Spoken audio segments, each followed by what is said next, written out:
Olá, sejam bem-vindos ao canal. Meu nome é Yara Guiar, eu sou médica cardiologista. E aqui a gente acredita que você é protagonista da sua saúde. A imensa maioria das doenças são evitáveis. E mesmo quando já instaladas, as suas escolhas serão determinantes para viver com qualidade e longevidade.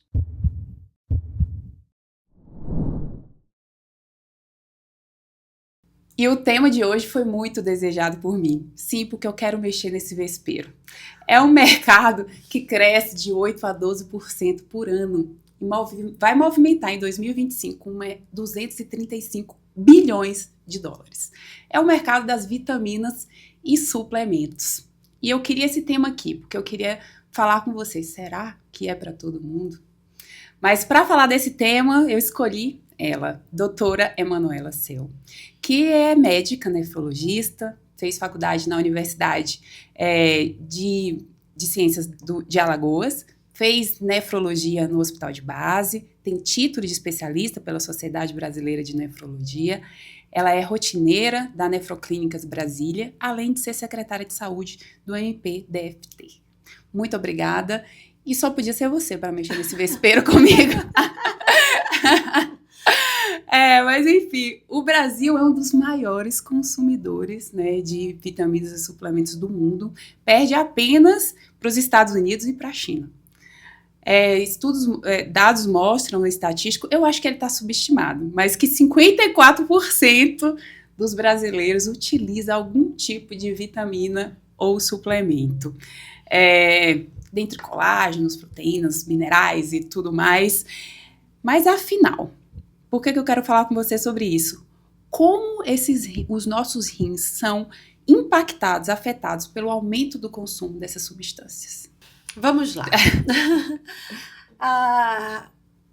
Primeiramente, a gente tem que considerar que uma boa parcela da população que faz uso de algum tipo de suplementação ou de reposição não cumpre a tarefa de casa primeiro. Não se alimenta bem e acredita que repondo vitaminas, tomando suplemento, vai ter disposição para enfrentar a vida, para fazer atividade física e tudo mais. E vai ser mais saudável, vai ter melhora da performance, tá? Você sabe bem que eu amo malhar, amo comer bem. E, apesar de nefrologista, eu não encaro a suplementação como vilã, é claro que quando bem indicada. Uhum. Né? A gente sabe que rim e fígado, os rins e o nosso fígado, eles são os responsáveis pela metabolização das substâncias que nós ingerimos. Então eu não posso falar só dos rins, eu vou ter que falar um pouquinho do nosso fígado também, porque eles acabam sofrendo dos mesmos males hoje em dia por conta dos excessos, né? E a gente sabe que existem substâncias que são tidas como naturais e nenhuma substância ingerida, né, pode ser tida como inócua de tudo. Uhum. Qualquer substância que você venha a ingerir, seja de forma natural, chás, na forma de cápsula, ou folhas, até mesmo a medicação alopática mesmo, ela não é isenta de risco de dano. Só que, de forma diferente dessas medicações naturais, que hoje em dia são prescritas por colegas médicos, que esses colegas, eles confirmam, eles ratificam ali uma proteção que muitas vezes não existe. Pelo contrário, você vai gerar um dano. Então, a medicação alopática, aquela medicação que foi estudada lá, fase 1, fase 2, fase 3, E que está em constante estudo, porque é fiscalizada. Fiscalizada. Foi comprovada a eficácia e foi visto que o dano causado por ela, porque em algumas situações ela vai causar dano, que o dano foi menor do que o benefício. Então, é aí que está a grande questão. É quanto fazer, como fazer e quando fazer. Né? E quando o paciente ingere determinadas substâncias, os nossos órgãos que fazem a metabolização, eles acabam sendo intoxicados.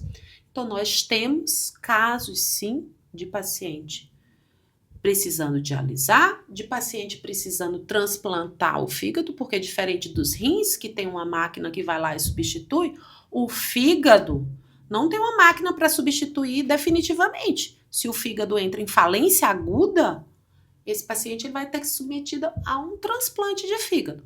É claro que nesse processo de transição a diálise também ajuda o fígado, mas assim, a gente não pode aceitar mais, e aí eu falo isso no meu consultório diariamente.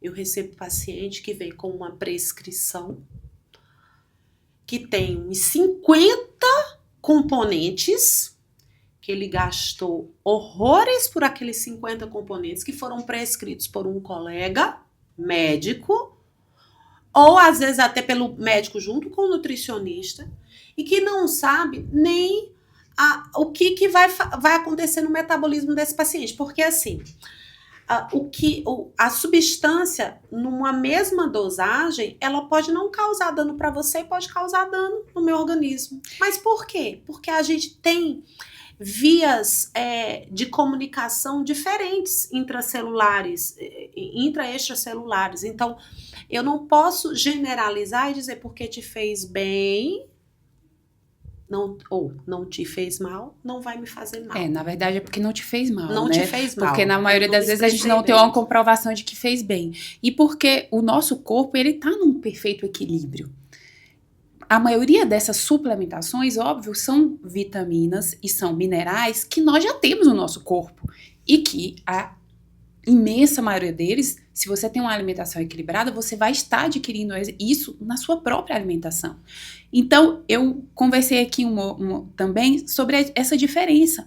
Uma coisa é você repor algo que está faltando por alguma doença ou por algum problema.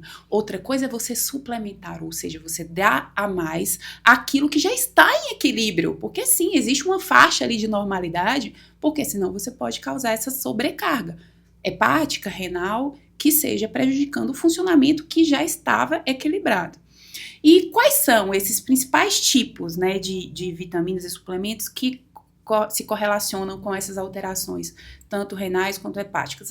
Assim, eu sei que se a gente for falar aqui, nós vamos falar numa lista, mas o que mais comumente você tem visto como repercussão aí de doença renal, de cálculo renal e outras complicações? Pois bem, existem as prescrições da moda, né? Então, a gente vê hoje em dia uma prescrição de forma exacerbada de doses cavalares de vitamina D, né? Então, na tentativa de promover uma melhora da imunidade, e muitas vezes o paciente chega lá no consultório já com disfunção renal, já com insuficiência renal, com um nível no sangue de cálcio elevadíssimo, que a gente chama de hipercalcemia maligna, né? Assim, que inclusive tem total correlação com morte súbita e aparecimento de arritmias, né? Se a gente não trata, se a gente não vê, não observa, e muitas vezes você vai falar para o paciente fica estarrecido, mas eu fui para um médico com o intuito de viver mais saudável, e eu tô tomando porque é saudável, porque eu vou melhorar minha imunidade. Quando não, você deixa, aquele paciente tem indicação de tomar alguma outra droga que vai realmente reduzir risco cardiovascular e que não está usando porque está usando a vitamina D, né, que foi prescrita em excesso. Né? Vitamina D, o próprio vitamina B12, né, também injetável, magnésio, cálcio, ou vários tipos, né, de colágeno, K2, Q10, enfim, são todos nutrientes que realmente nós temos no nosso corpo. Mas o que a gente tem que saber diferenciar é que existe uma função que ela exerce no nosso corpo em equilíbrio, e você repor aquilo ou suplementar aquilo não significa que você vai ter um impacto positivo no corpo, né? E para cada tipo de paciente, vai existir uma indicação, né? Alguns pacientes que passaram por cirurgia bariátrica, ou paciente que está passando por um processo de desnutrição, paciente que está numa intensidade de atividade física mais elevada. Pacientes oncológicos. Pacientes oncológicos. Cada paciente tem a sua nuance. Não dá para a gente generalizar e tratar todo mundo da mesma forma. Eu queria que você falasse um pouquinho a respeito tanto do impacto do uso de whey protein, creatina também, que é algo que é bem difundido na saúde renal. Tem algum impacto? Como que isso deve ser feito? Então, suplementado ou utilizado? Tem algum cuidado que você deveria tomar? Tá. Então, a creatina e o whey protein, eles não causam disfunção renal. Então, a gente tem que desfazer esse mito. Eles não são causa de disfunção renal.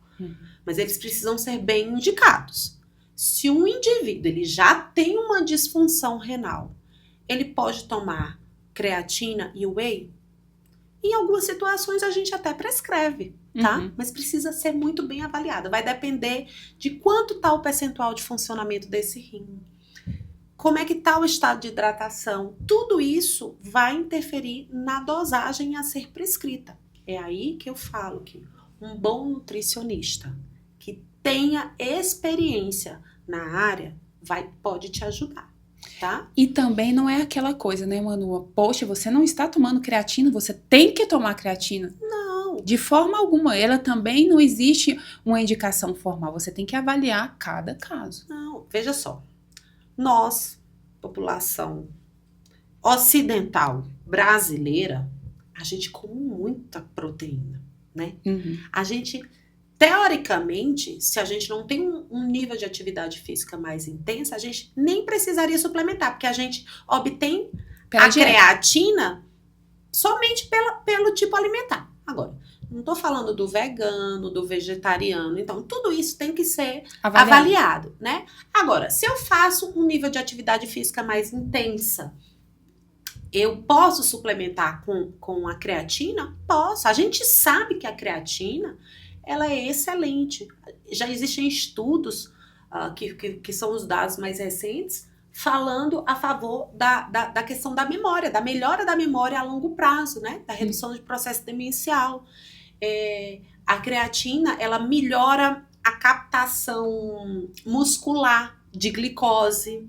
Então, a gente ajuda no tratamento da resistência insulínica, de um próprio diabetes tipo 2, no início. Claro que aliada à atividade física, é um estado de hidratação adequado. Porque se eu dou creatina em excesso, o whey protein em excesso, eu tô dando mais proteína para esse indivíduo. Se eu não hidrato esse indivíduo, eu posso causar um processo de hiperfiltração e eu posso piorar uma disfunção renal.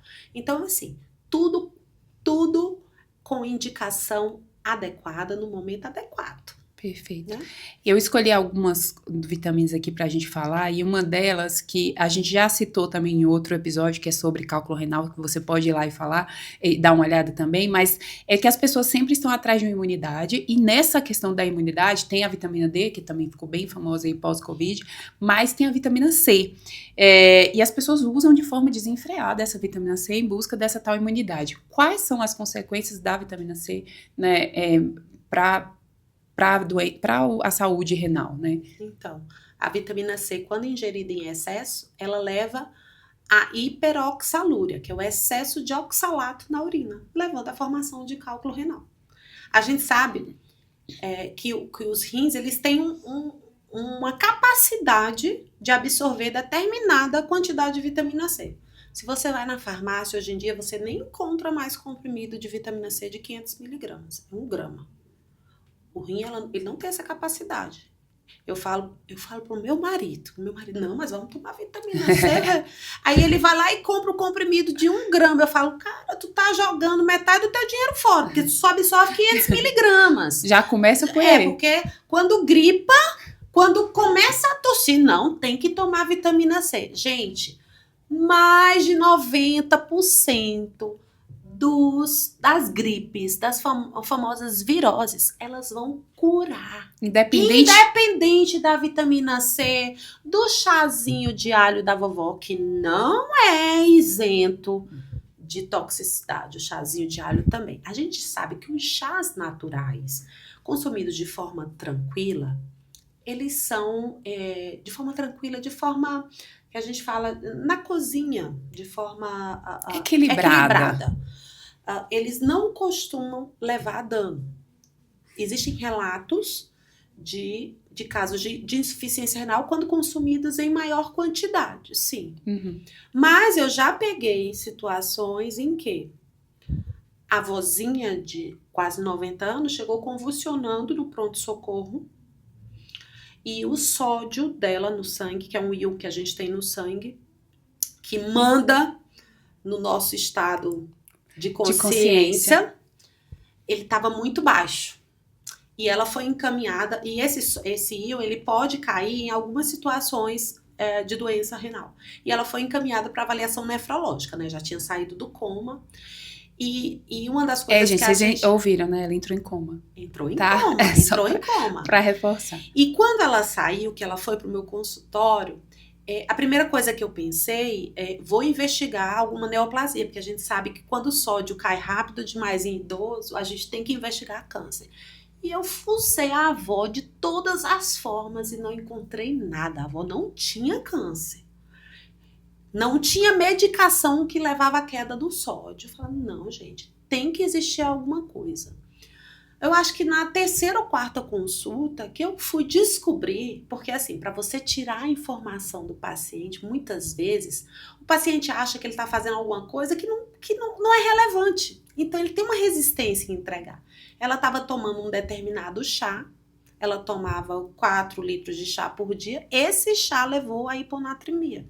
E a avó ficou curada, só tirando o chá. Nunca mais ela teve que tomar cápsula de sódio, porque ela estava tendo que tomar cápsula de sódio para poder segurar o sódio dela no sangue. E o que acontece muitas vezes é que você, na sua anamnese, né, quando você vai conversar com o paciente, a gente pergunta se você usa algum medicamento. As pessoas, elas não sabem que vitamina, suplementos ou tudo que você usa em excesso fazem parte dessa investigação. Eu canso de descobrir coisas e falo, poxa, tá com essa vitamina D muito alta, o que aconteceu? Tá suplementando? Não tô não. Tá tomando alguma coisa? Não, tô tomando um remédio que há 5 anos, 6 anos eu tô usando, que alguém prescreveu pra mim, ou mesmo vitamina B12. É um complexo de vitamina que tem lá, que fala que todo idoso tem que usar, Isso tem consequência, gente. Não é assim, tô usando suplemento, vitamina, faz parte do interrogatório. Isso deve ser informado quando a gente pergunta o que você está utilizando. Hoje em dia, até chá. Até chá. Até chá eu questiono. Por quê?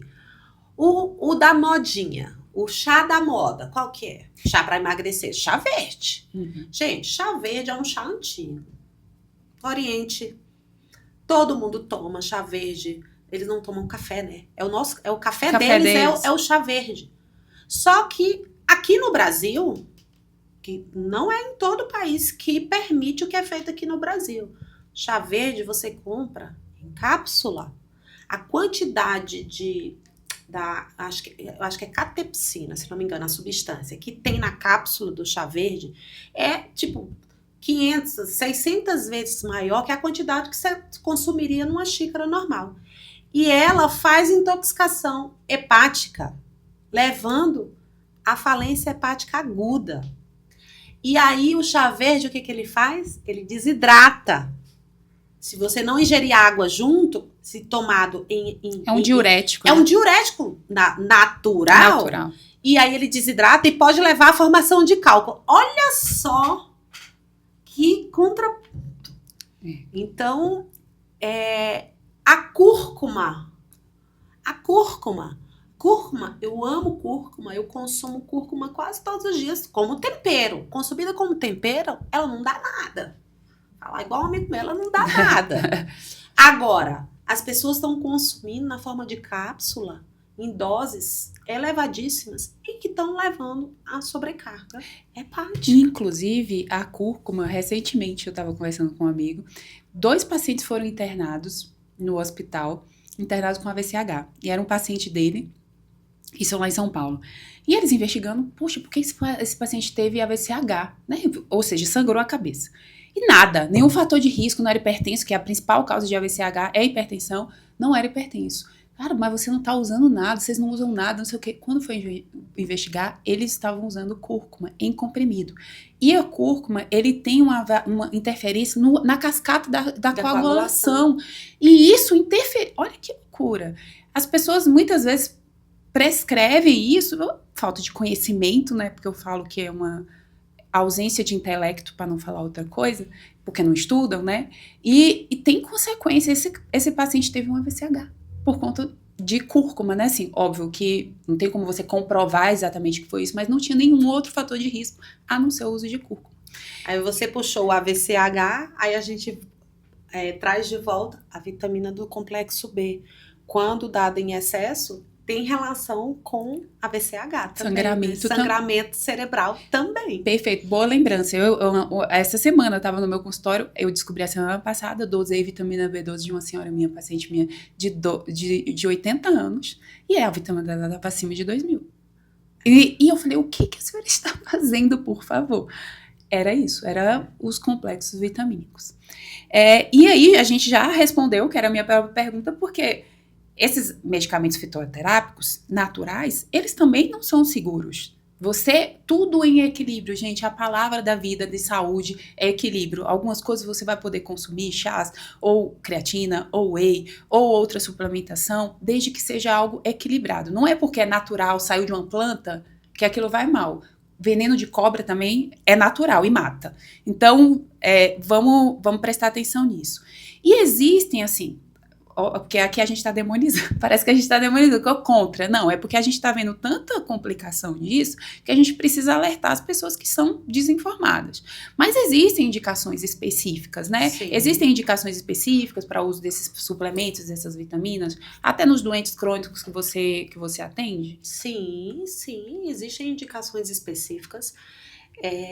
Vamos falar de vitamina D. A gente sabe que a gente segue as normas diretrizes da Sociedade Brasileira de Endocrinologia, né? E se a gente for lá, a gente sabe que o paciente que não tem doença crônica, a gente sabe mais ou menos o nível de vitamina D que a gente tem que manter, né? Uhum. E o paciente que tem doença crônica, esse nível é um pouquinho mais alto, mais permissivo, né? Mas não o que a gente tem visto aí de forma, assim, desenfreada, né?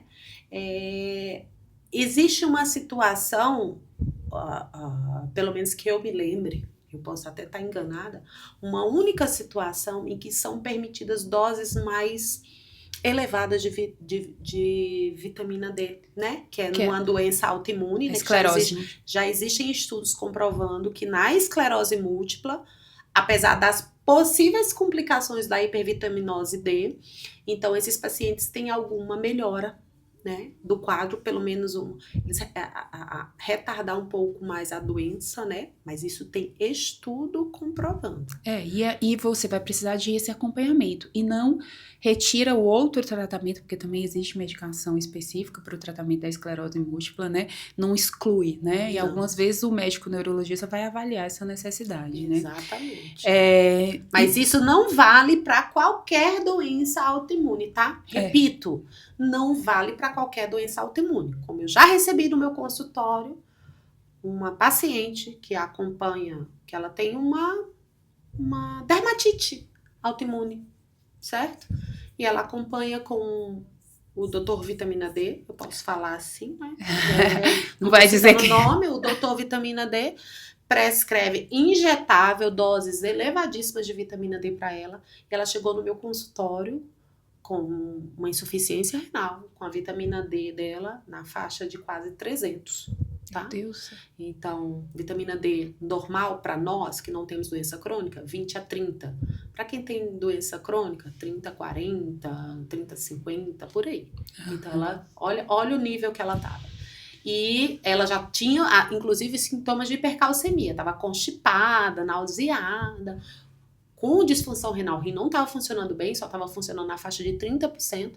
E quando eu dei o diagnóstico para ela, que a gente ia precisar tirar essa administração intravenosa de vitamina D e começar a tratar o rim, né? Ela simplesmente falou para mim que não, que ia continuar com o médico dela. Então, ela vai pagar para ver. Ela vai cair na diálise, com certeza. Né? Em algum momento, ela vai cair na diálise. Gente, é devastador. Mas, assim, eu acho que é isso. A gente não quer aqui, quer mostrar para vocês que o corpo existe um equilíbrio do nosso corpo. E você, muitas vezes, vai suplementar coisas baseados em achismo, porque não existem estudos. A vitamina D tem esse papel no corpo, então eu vou suplementar. Não, gente, as coisas precisam de estudos, precisam de comprovação, precisam de avaliação para ver se aquilo vai causar mais benefício ou mais dano. E que vai ter um impacto, às vezes, de melhora, de redução de algum risco, seja nefrológico, seja hepático, e segurança, que é fundamental. Você suplementar algo que não vai ser seguro para o teu corpo, né? E eu acho que é isso. Você queria compartilhar mais algum caso aí? Porque você é cheia dos casos, né? De consultório, que seja mais emblemático aí pra gente fechar, que você viu nos últimos tempos dessas suplementações exageradas. Então, eu acho que assim, na verdade o que eu vou falar é porque o paciente, quando ele vai para o nefrologista, porque a função renal está alterada, sem nenhuma outra causa óbvia, hoje em dia, eu pergunto tudo e mais um pouco. Não só o que ele está tomando, porque hoje em dia a gente está sendo metralhado por várias substâncias que estão levando à toxicidade renal, né? Então, assim, apesar de não ser suplemento, de não ser vitamina, eu tenho recebido no meu consultório. A gente sabe que a medicina estética, ela tá aí, né? Todo mundo quer ficar bonito, atrasar o envelhecimento e viver melhor. Óbvio, eu também quero. Mas muito cuidado com as injeções de substâncias, tá? Especialmente a nível dermatológico. Então, recentemente foi proibido por completo, né? Foi abolida a injeção de PMMA, né? Uhum. Que é um nome bem comprido. Eu vou resumir PMMA, que vocês vão dar uma googada lá e vão entender o que eu tô falando. É uma substância que tem sido utilizada principalmente em clínicas que não cobram valores tão exorbitantes para atingir objetivos que podem ser atingidos com substâncias permitidas, que não causaram um processo inflamatório, porque o PMMA, ele desenvolve um processo inflamatório no organismo, levando a uma hipercalcemia maligna e uma insuficiência renal. E os bons dermatologistas não fazem. Nunca fizeram, na verdade. Foi proibido agora, mas eles nunca fizeram. Nunca fizeram. Os dermatologistas de verdade. Isso. E uma outra questão é que, geralmente, esse paciente que está suplementando com tudo e mais alguma coisa que levou à disfunção renal, não foi somente a suplementação com tudo e mais alguma coisa. Vem junto o combo com o anabolizante também para melhorar a performance, né? Então, atenção, pessoal. Eu cheguei a dialisar um paciente jovem, tá?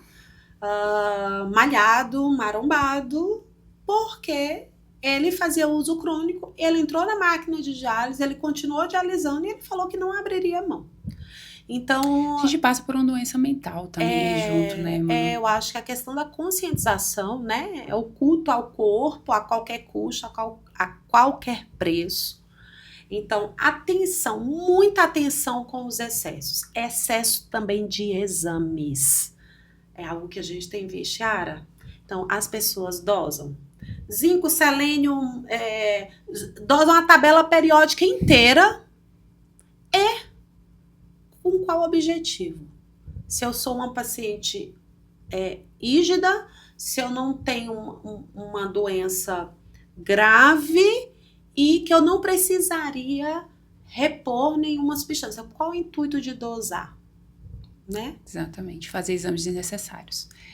E antes de você gastar rios de dinheiro com suplementos e vitaminas, faça aquilo que é lucrativo para o seu corpo. Tenha uma alimentação saudável, faça atividade física, cuide do seu sono e elimine aquilo que só te dá coisas ruins, que são os cigarros e esses suplementos. Não é uma fórmula mágica, eu sinto muito. Não existe essa fórmula mágica para a imunidade e para a melhora da sua saúde cardiovascular. Isso pode ter consequências muito sérias. Então, Manu, eu queria te agradecer mais uma vez por ter comprado essa briga comigo. Deixa aí suas redes sociais para a galera te seguir e compartilhar informação de qualidade. Meu Insta é Emanuela Cel Nefro. Eu aguardo vocês lá, tá? De vez em quando a gente produz algum conteúdo e discute algumas questões cabeludas. E o meu Instagram é doutora Yara Aguiar. Me segue lá e esse foi mais um Por Você de Coração.